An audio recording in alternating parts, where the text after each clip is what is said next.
了，这个疫情的期间，洗手原来是真重要。台中有民众买绿的这个牌子的新奇紫草系列的洗手乳，登去洗手，这还佫伫咧保存的期限哦。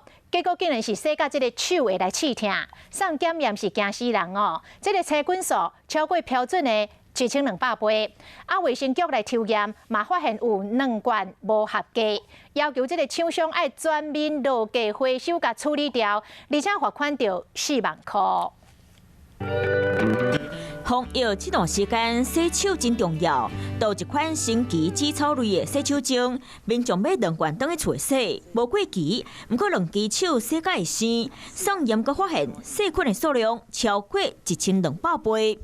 连同民众提供的检体在内，共有3个批号的洗手乳生菌数超标，已涉及违反化妆品卫生安全管理法。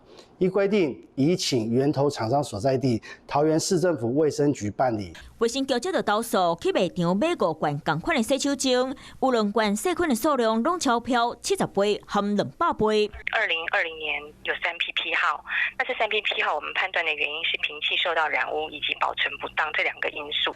来到卖场看，架顶搁伫咧卖，网络顶嘛有。厂商讲已经加强生产线消毒，卖之前嘛拢会做过检验，若有问题商品调查后有啥配合买5万罐，已经下架回收9072罐。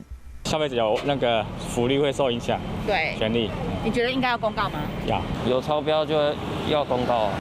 虽然厂商强调会当免费换货，不过民众认为政府无主动公告，民众哪会知影敢有买到有问题配合商品，安尼真正影响到消费者的权益。